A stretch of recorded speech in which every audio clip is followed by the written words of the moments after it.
Hey guys, this is John. Alright, I'm super excited for this video because this is something I've been meaning to do for quite a while.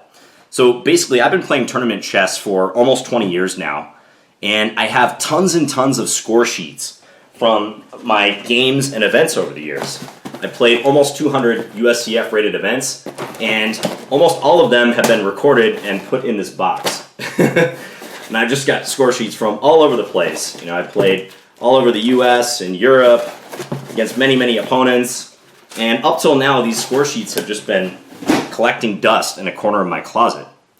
But since I have a YouTube channel, and all of you awesome people watch my videos, I thought it'd be cool to share some of these games with you so you can see a typical player's, maybe not typical, but a player's progression over time. So you can see my style evolve, you can see the mistakes that I made when I was lower rated.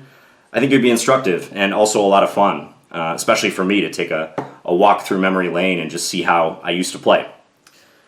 So without further ado, we're going to take a look at a game I played in April of 1999. This is the score sheet for the game. It was played at the National High School Tournament in Sioux Falls, South Dakota. So I was not in high school at the time. I was actually only 12 years old at the time this game was played. But my dad took me up there. It was a nice father-son bonding experience. And he threw me in against the high schoolers. And this was in the under 1300 section. I was rated 1078 based on 10 USCF rated games, so provisionally rated at the time. And my opponent, whose name is Paul Mattione, he was rated 1136. So 1078 for me as white versus Paul Mattione as black, 1136. So I'm a little bit outgunned. The time control for this game was 25 moves in 1 hour, and the rest of the game in 60 minutes, so kind of a weird time control. So you had to complete 25 moves in the first hour, and then if the game's still going, each player gets another 60 minutes. And before we start, I want to say I have not played through this game yet. All I did was take a look and see that the score was intact and that it was a complete game, but I have not played through it, so I really do not know what to expect. So let's get into it. So I opened with e4. And my opponent played the French defense, e6. I was an e4 player at that time, and continued to be for many, many years after that. So I played d4, he played d5, and okay, this is already a surprise. I took on d5, so e takes d5. I have to say, I have no recollection of playing the exchange French, so this is unexpected to me, capturing the pawn. And this actually conforms to my theory that says lower-rated players are not comfortable with pawn tension. They don't like it when two pieces are attacking each other or two pawns are attacking each other, and there's not like an immediate resolution to that conflict. So very often you see e takes d5 or e5 here at the lower rating levels. Whereas at the higher rating stratospheres, you often see knight c3 developing and defending the pawn, or knight d2, the Tarrasch variation, which is extremely similar. So, okay, I take on d5, my opponent recaptures, and I play bishop to d3. I probably had an idea of how to play this line because bishop d3 is the standard move here. The bishop sits well in this square. It's kind of observing both of the diagonals. And my opponent plays c5. So he lashes out against the center, attacks my pawn on d4. And I respond with c3. This looks a little bit meek to me. Yeah, nowadays I would not play this move, c3. It's not a terrible move, but the problem with c5 in my eyes is that it gives white the option of taking and saddling black with an isolated pawn on d5. So were I to play this game in 2016, I would probably play d takes c5, and then after bishop takes c5, make a developing move, probably knight f3, maybe knight e2, bring a piece into the action and get ready to castle, with the plan of slowly laying siege to this isolated pawn. I could see some other move being decent. Maybe you could make a case for knight f3, just defending the pawn. That would be slightly more productive. Because with c3, I'm allowing black to take, and then we both end up with isolated pawns, as opposed to just black having one. So after c5, c3, my opponent decided to forge ahead, so he played c4, attacking my bishop. I retreated, bishop to c2. I like that move, so at least I'm keeping the bishop on an active diagonal as opposed to retreating it to like e2, for instance. And my opponent played b5.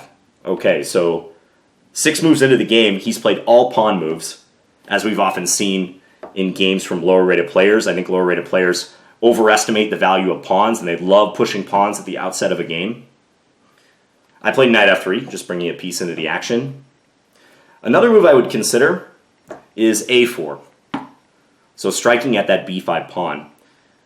You can often play such an undermining move if your opponent is aggressively advancing on a wing. And the way you might want to decide whether a move like a4 is good is if they can respond with a move to support it, specifically a pawn move. So if black plays a6, this looks nice because they've got their structure all nice in a row here. But white can reply with a takes b5, and we see that black is unable to recapture because they would lose the rook on a8, a common problem. So I wonder if I considered a4 at the time, or if I was familiar with this idea of undermining a pawn that way. I don't mind knight f3 though. It's a no-nonsense developing move. My opponent plays knight c6. I castle. He plays knight f6, so brings another piece out. And here I deliver a check. Okay. Now, if I were black, I think I would play bishop e7 and get ready to castle immediately. You don't often like to have your king sitting in the line of fire with that rook on e1, so castling ASAP seems wise for black. But my opponent plays bishop to e6, so he blocks the other way. And yeah, I like what I did here. So I must have recognized that black would have issues defending this piece. And I also must have recognized that I had an opportunity based on how he was playing the opening to strike early. So I played knight to g5, attacking this bishop again. Interestingly, I have the move bishop g5 written down, but it's crossed out. So I remember for quite a while after I started tournament chess, I was in the habit of writing my intended move down and only then playing it on the board, which is actually nowadays technically against the rules. I think it might have always have been against the rules, but it's not really like a great infraction of the rules. Someone had told me this at some point, that it was better to write your move down first because you're less likely to make a mistake and play the wrong move. But just for those of you who are tournament players, the proper way is to play your move and only then write it down. You don't want a Wesley So situation happening to you. But that's a cool insight into my thought process. I looked at this developing move pinning the knight, but ultimately rejected it and decided to go on the attack. So knight g5, my opponent responded with queen d7, defending the bishop, okay. And I kept hammering that pinned bishop on e6, bishop f5. He defended it once more, knight to d8. And I played another attacking move, so queen e2. Okay, so now I have 1, 2, 3, 4 pieces all attacking e6. And alright, I'm pretty satisfied because this shows that I had some understanding of how to play with the initiative. So how to seize the attack and then create threat after threat to further support and develop that initiative. And okay, my opponent played a kind of a risky looking move here. So they played king to e7, defending the bishop again, but destroying their right to castle and pretty much stranding their king in the center, and also blocking that bishop on f8. Yeah, if I were black, I would not have played that. I would likely have sacrificed a pawn here and played a move like bishop e7. Let's say this gets played. Because even in the event that, let's say, white wins this pawn, I have to do so at the cost of exchanging all of my active pieces. And then it's black who is better developed in their resulting position. They can play a move like king d7, kick the rook back. Black's king may not be that poorly placed in the center because it is an endgame or queenless middle game. Maybe black can play on the queen side, or perhaps do something like this, and then look for a trade of rooks on the e-file, trying to take it over. This gives black some counter-attacking chances. It looks like the more practical way of playing the position, as opposed to trying to defend the pawn, which probably will save it in the short run, but looks very, very risky. I don't think you would see many good players making that sort of decision because, you know, you're holding on to the material, but what are you going to do with your king? And also, this is so ugly in relation to the bishop. So king to e7. And I must not have seen a way to further develop my attack in the center because I reverted to a move on the wing now. So I played b3. Kind of sneaky. I think I'm trying to play bishop a3 check. Yeah, force the king away, and maybe then get at the e6 bishop again. Okay. One thing I look for in students, as I just try to gauge their ability, is how well they play on all areas of the board. So I like this by me, the fact that I'm not just zeroed into the center, I'm also thinking of my resources on a completely different area of the board, and I'm not neglecting my queenside. I'm actually preparing queenside development. So here my opponent played another retreat move, knight to e8. Looks really passive, but his idea is that after bishop a3 check, as played, he can go knight to d6. And this was played. Okay, yeah, this looks really bad for black, but again, I don't see an immediate way to capitalize. Maybe a move like queen e5 now? So trying to threaten queen takes d5 is my thinking. That looks kind of nasty for black. And they can't reply with f6 because I think I just take on e6 with maybe my bishop and attack their queen. That looks pretty strong. Yeah, maybe queen e5. I play the move f4 though. Interesting idea, f4. So I think my plan is to trade on e6, bishop takes e6, and then try to rush the pawn up to f5. So I'm thinking of getting another attacker on this square. I can't think of any other reason I might play f4. I mean, maybe to support the knight, but no, other than that, it doesn't make much sense. So I'm still trying to press my initiative. My opponent plays g6. Yeah, that looks decent, because now if I were to take on e6, let's say they recapture with the pawn, at least the f5 square is supported a couple times. Note that the knight is pinned by the bishop, so that can't help out if white pushes f5. But because they play g6, they could take with the g-pawn. It's getting complicated now. g6. You know, g6 does leave this rook exposed on the diagonal, so I wonder if queen e5 is an even stronger idea now. Trying to go after that rook.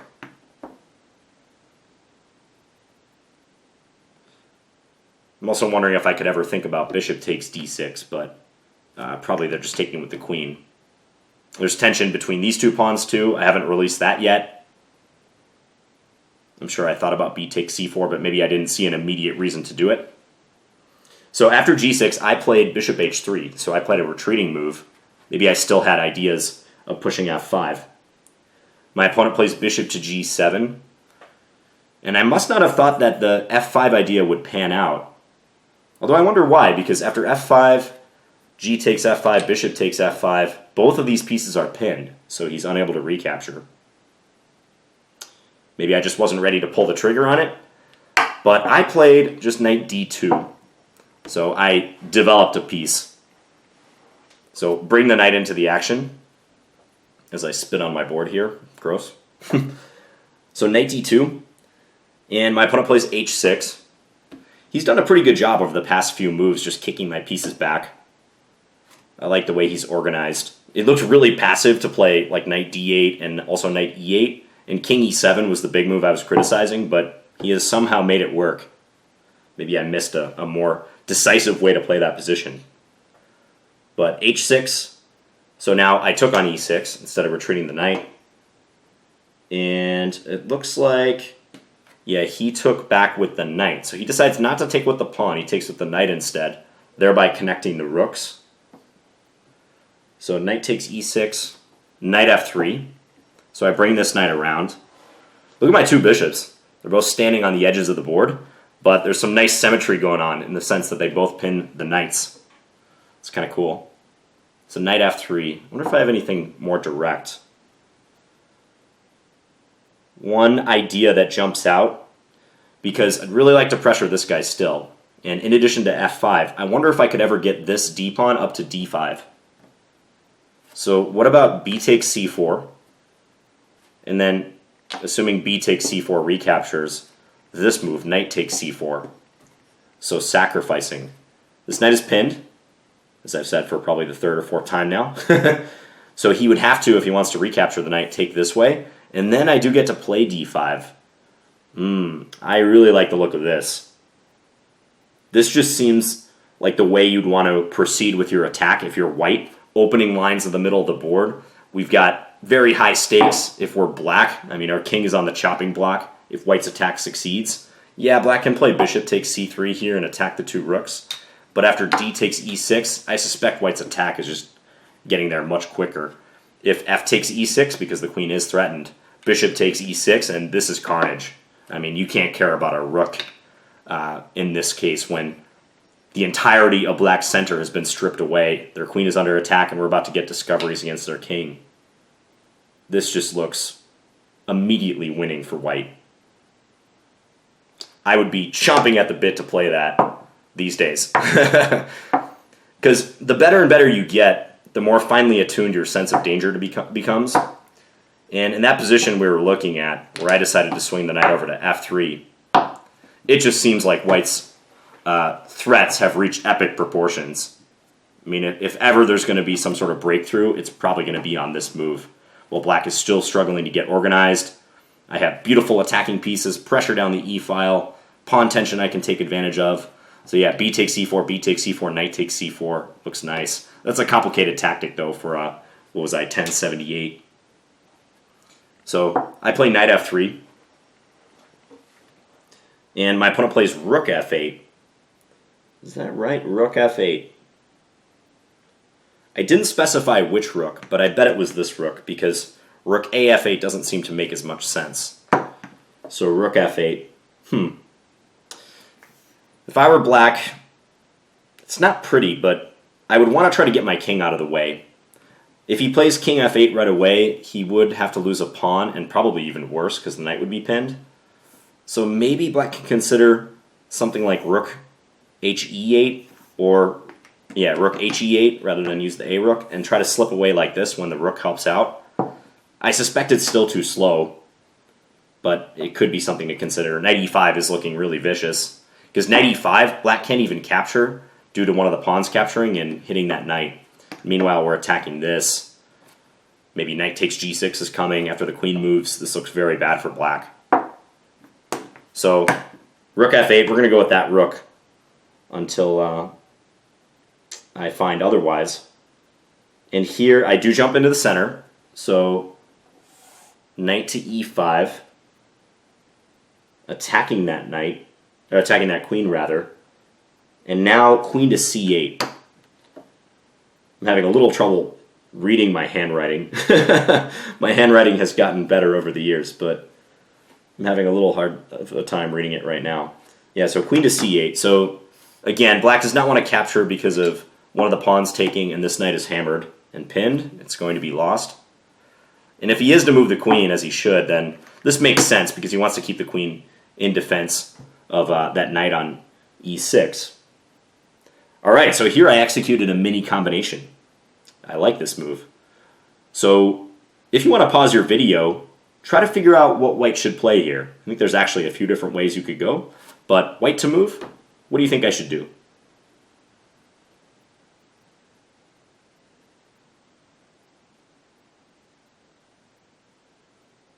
All right, so we know that that knight on e6 is being pressured a lot.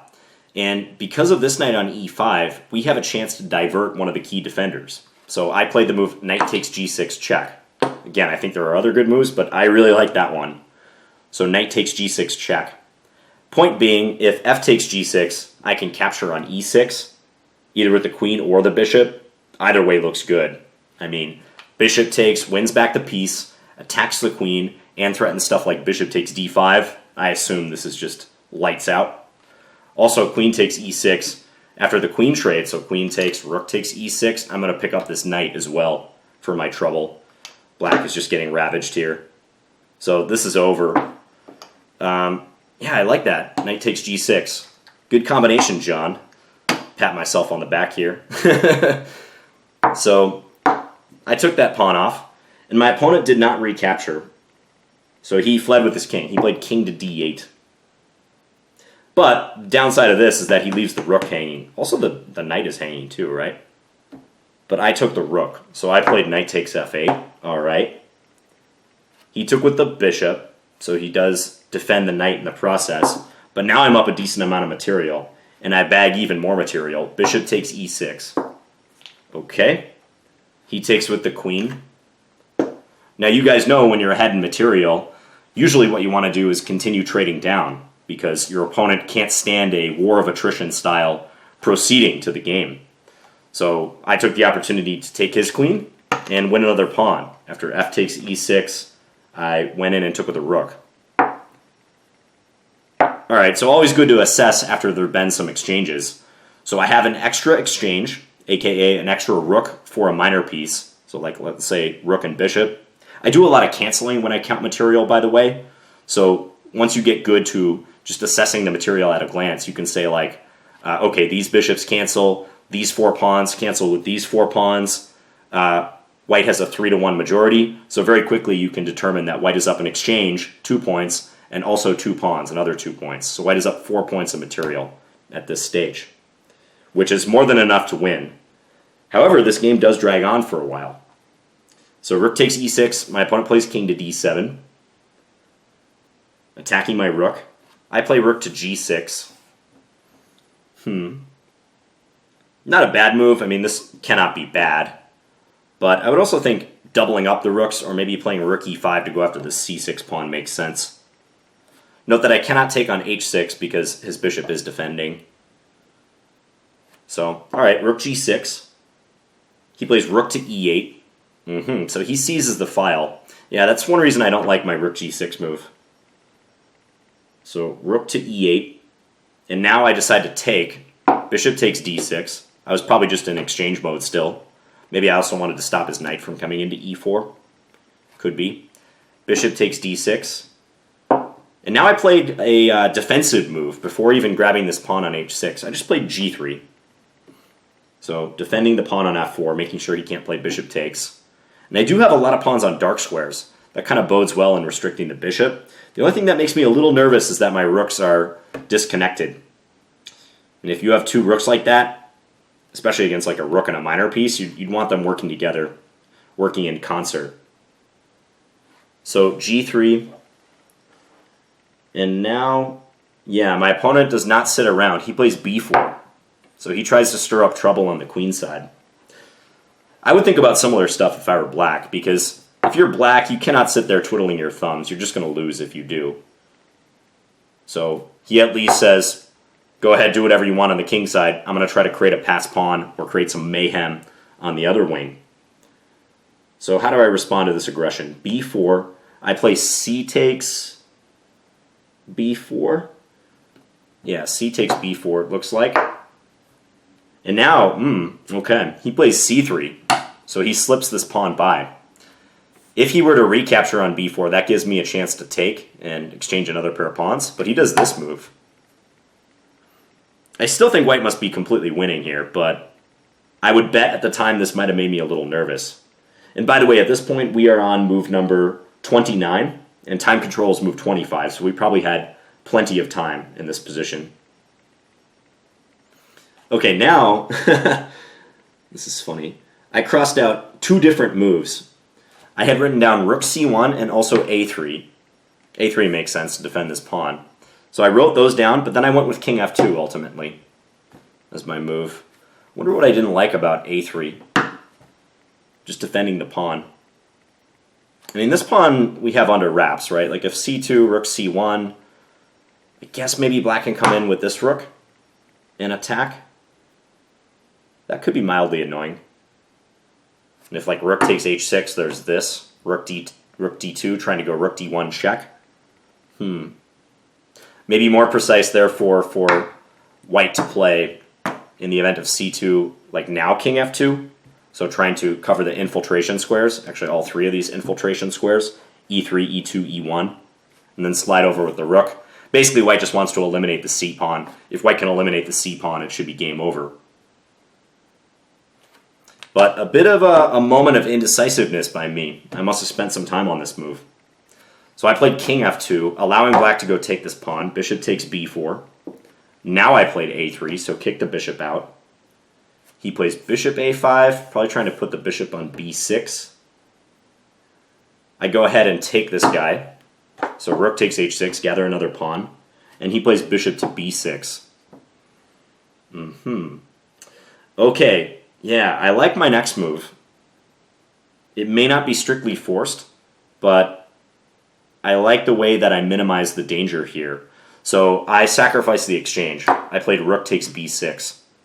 I'm sure I was nervous about the pressure on d4 in conjunction with the pawn, and maybe I realized that my rooks were not working out so well together, so I just gave back a little bit of material. But now, if we size up the material situation, white is up 3 pawns. So 6 pawns versus 3.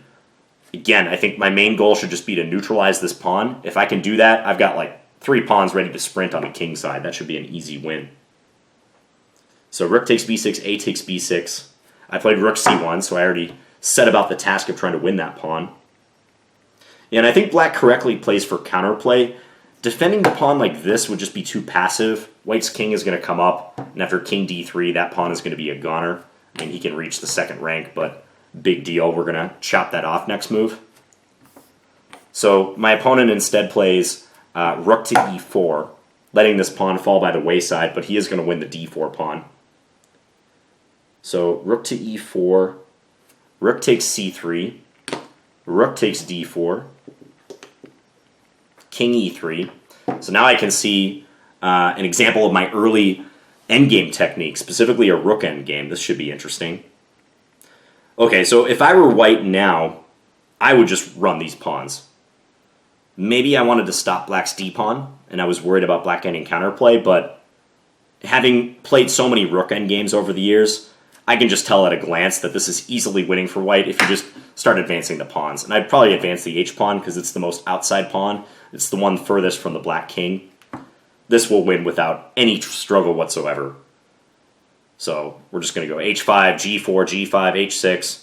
Probably advance these 2 pawns in tandem. If the king comes over to help, like some scenario like this, we can always check, and black's king is going to be forced to an awkward square. I'm not worried about the d-pawn. Hardly at all in this case. But at the time, I'm sure I had played very few rook endgames, so maybe I just wanted to make absolutely certain that this d-pawn was giving me no trouble. So I played king e3. My opponent played a check. And then I played king back to f3. I don't know why I decided to go there as opposed to d3. d3 also looks perfectly good. Perhaps I was overestimating black's rook and thought my king would be cut off from my pawns. I don't know. So king f3. Now he could repeat if he wanted, play the rook back to d4. But he decided to play rook e7. So now that my king is cut off, I guess he can try to advance the pawn, but it's tricky in the short term, because I'm always getting in front with rook d3. So rook e7, and John, you should push these pawns. Don't wait too long, man. I played rook d3. Probably not necessary. He played king d6. White is still completely winning. King d6. Now I played h4. All right, let's go. Yeah. Well, this is easier to find now because there's no question that my king cannot participate in the defense of the d-pawn. So I can't get my king in front of the pawn because it's cut off. So I reverted to these pawns. I do have a majority on this wing, by the way, but it's probably not good to use it. My real majority is over here, where it's 3 to 0. So h4, my opponent plays rook a7. I played b4, okay, defending the pawn laterally. Again, I could probably advance these pawns. I'm not even sure this really matters much. But maybe if I do advance this pawn, he can try to get around the back with this rook. Still decisive, but all right, I just play it safe. I don't mind b4 so much. Rook's doing a good job. So b4, he swings the rook over to d7, and here comes the pawns, g4. So I'm advancing in tandem. All these pawns arrayed on the fourth rank. g4, king c6, g5, king b5, f5, king c4. So he's making this time-consuming march in with his king, and I'm just pushing my pawns. I mentioned that I would have focused probably on the g and h pawns. I think that's still true. I don't think it matters much like moving the f pawn because his king is kind of diverted. But still, I like the idea of pushing the outermost pawns. That just seems better. So, all right, f5, king f5. I think rook d1 would be simple enough here. Just draw the king very far away, or the rook very far away from the black king, and then just push these guys. I played king e2, though, so having the king defend the rook. He goes rook e7 check, and I slide my king in front, king d2. And it's just funny, I'm kind of chuckling at how extra cautious I was. I wanted to make absolutely sure that this d-pawn was going nowhere. So king d2, he plays rook e4. I go h5. So now I've got all my pawns on the 5th rank. Marching one by one. He plays d4. And now I go rook f3. So I put my rook behind the pawn. All right. I think this is still fine, but I just want to make sure he doesn't do something like this and then check and then d3 and start making progress while I'm dilly-dallying with my rook. And this move itself can't be that bad, though. So, okay, rook f3. And now rook to g4. So yeah, he gets the picture. He gets the message. He wants to attack this pawn and threaten rook to g2. So I play rook f2. So I was more concerned about the check than I was about saving my pawn. I probably calculated that if he takes on g5, I can just advance one of these pawns, like f6. Yeah, he doesn't have time to take here, because after this, that's going to cost him a full rook. So if this position were to be reached, he would have to play rook back, but then I think I just win. f7, rook f8 to block the pawn, h6, and now the plan is just h7, h8 queen, rook takes, and then queen the pawn. And our king is just sitting here the entire time blocking his d-pawn, so that's winning. So, okay, so rook f2, probably a good move if this pawn is really untouchable. He plays rook g3. I go g6. I don't like g6 as much as f6. He already showed that he's not going to take the pawn, so why was I concerned about defending this pawn? I can see that I was a little bit greedy. My young chess self. I don't know. I wanted to keep all these 3 pawns as opposed to just pushing the one that has the backing of my rook, and then black really can't stop. Yeah, there's nothing for him to do after this move. He can check me like once or twice, but my king will just escape, and this pawn is rushing. So inaccuracy there, g6. And after g6, he played rook takes a3. So he swung over, grabbed that pawn. I went g7. So this pawn is on the verge of making a touchdown. Rook a2. Ooh, and I got fancy here. Is there anything wrong with just king e1, defending the rook?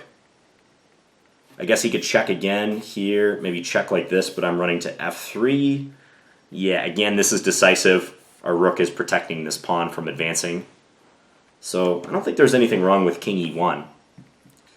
But after rook a2 check, I decided to play king c1. Maybe I just wanted to approach his rook like this. And I'm giving up my rook, but I must know that I'm getting a queen next. So rook a2 check, king c1, rook takes f2. And I play g8 equals queen. This game just doesn't end, does it? King takes b4. We're now on move 53. Queen f8 check. All right, so I'm still completely winning this. It could be getting a little weird if he again manages to coordinate his king and his rook and create some back rank threats. And I would like to stop this pawn from getting any further. So now I decide to check him around a little bit. So queen f8. He plays king to c3. I played queen a3. Good move, I think. I was probably happy to get that one in. Queen a3 check. King c4. Queen to g3. Looks like an odd move. Why would I just swing the queen over?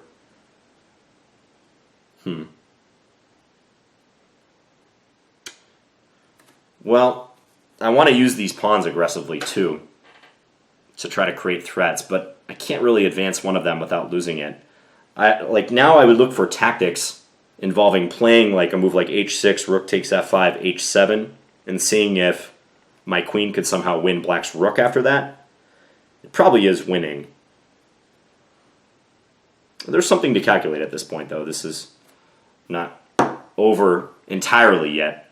So queen g3, giving up the pawn on f5, though, which he does take. Okay, so maybe I had that idea. And now I played h6, so I'm pinning a lot of hopes on my h-pawn. h6, he goes rook h5. And I play a clever move here, so I played h7. I wonder if I calculated this back a couple moves ago when I played queen to g3. So the point is, black cannot take because of queen to g8 check, forking the king and the rook. Okay. So h7. And black could throw in one check, but after king to d2, he runs out of checks. He played b5, so he employs this pawn, the second pawn now. I play queen to g8 check, king to c3, and now I should just queen the pawn, right? Yeah. h8 equals queen. He takes it immediately. I recapture. All right, so now we're down to king and queen versus king and 2 pawns. This should be a mop-up job. He plays b4. I go queen h3 check. He goes, I would assume d3. Nope, he played king c4. Against d3, I probably would check back on h8 now and try to get my king up to d2 next. Especially with these pawns disconnected, there's no chance of black saving this game. But he plays king to c4. That's a nice move for me to see, because now I could just slide my king up to c2, right? And I've got both of these squares covered. That should be good. Is that what I did? Yep, I did play king to c2. He played king c5. I come up with my king here. King b3. He plays king b5. I play queen h5 check. King to c6. King takes b4. All right, we're rounding up these pawns. d3. And queen f3 check. All right, I'm going to go after that pawn too. King d6. Queen takes d3 check. King e5. And let's see my mating technique. King and queen versus king from a 1078. So king e5, king c5, king f4, king d5. So it looks like I'm using the combination method where you combine both the king and the queen in chasing the enemy king to the side of the board to deliver checkmate. There's also a method where you could keep your queen a knight's move away from the opponent's king and just gradually take away squares like so. But I'm using the most efficient method, using the king and queen together. So king d5, king g5, queen f3, so cutting off the king along the f file. King g6, king e5. And now king g7, queen f6 check, king h7, queen to g5, king h8. All right, so now black is cornered. Those final 2 squares, h8 and h7. You just want to make sure if you're ever in a situation like this, you do not play queen g6, getting in even closer. You don't want to get too close because that would be stalemate on the black king. So now I played king f6. He played king h7. And finally, move 75 of the game, I delivered checkmate, queen to g7. Okay, and that's how I won my 11th ever USCF-rated game against Paul Mattione, rated 1136. Whew, that was an epic game. Long one, especially for the first round. That might have been my longest game ever at the time that was played. So I'm pretty impressed with the way I handled things for the most part. I would say I was probably underrated at this point. My rating did go up pretty rapidly from the time I was about 12 years old till 15. And I was super active in that time period. So I would bet I was still fairly underrated at this moment. Because I showed some good understanding, especially like playing with the initiative in the opening, pressuring that e6 point. There were a couple ways we maybe could have improved, or I could have improved. I was mentioning that b takes c4, b takes c4, knight takes c4 combo. That would have been pretty cool, albeit fairly high level. But I showed good understanding of the initiative and playing with all my pieces, and eventually I was able to capitalize with knight takes g6. I can tell my endgame technique was still a bit shaky. That's pretty common at the lower levels. I mean, I wasn't expecting much.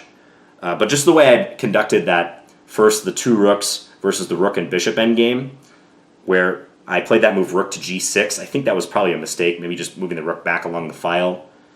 I did make a good decision when I played rook takes b6, eliminating his bishop and taking the game into a pure rook endgame. I think after that I overestimated, maybe gave black too much credit with the d pawn, but still eventually managed to pull things off. Nowadays I would have just pushed the kingside pawns much quicker and probably won the game. But that was a lot of fun to take a look at these. So anyways, let me know what you guys think of this game if you have any questions, and also about the format of this video and this series. So I'm going to try to make videos gradually as I climb in rating, so you guys can get a picture of my style and the mistakes I was making at the various levels, and also the things I was doing right, because clearly I've done a few things right to eventually reach International Master. All right, thank you guys for watching, and I will be back again soon with more videos. Talk to you guys later. Bye.